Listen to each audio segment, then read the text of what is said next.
Finally আমরা একটা restaurant খুঁজে পেয়েছি, আর এখানে শ্রীহান সব নিজের সম্পত্তি বের করে দিয়েছে। এখানে একটা রেস্টুরেন্ট খুঁজে পেয়েছি, আর ওকেও খাবো দুধ কমপ্লেক্স বলে নিয়ে যাচ্ছি ওখানে।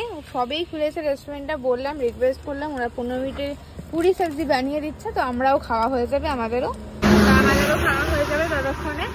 তো চলুন যাওয়া থাক, দেখি কেমনি বানাবে তা জানি না, খেতে পেলেই হলো একটু ভালো করে।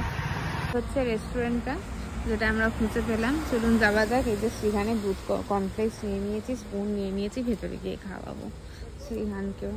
আর ওদিকে শ্রীহানের ড্যাডি শ্রীহানকে নিয়ে আসছে, বেশ সুন্দর, কিন্তু ব্যাপারটা হচ্ছে খুব বৃষ্টি হচ্ছে।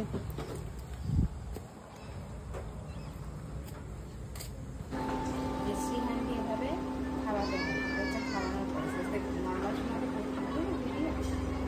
শ্রীহানের দুধ কমপ্লেক্স খাওয়ার পর্ব চলছে।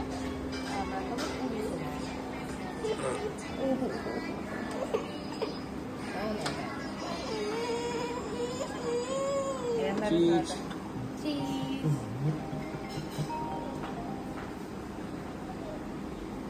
পুরি ক্যামেরাটা হেভি হয়ে গেছে।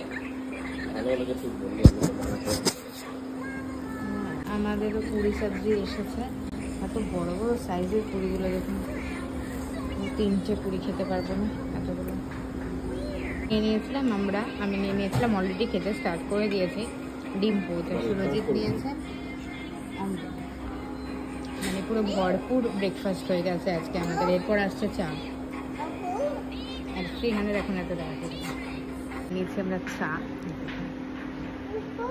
টি টাইম চাটা খেয়ে এবার বেরিয়ে পড়বো। শ্রীহানকেও খাইয়ে দিয়েছি, বেরিয়ে পড়বো, এবার আবার শুরু হবে যাত্রা। গরম গরম চা, শিলিগুড়ি এখান থেকে আর 1 ঘন্টার মতন ডিস্টেন্স, পৌঁছে যাবো 1 ঘন্টা বাদে।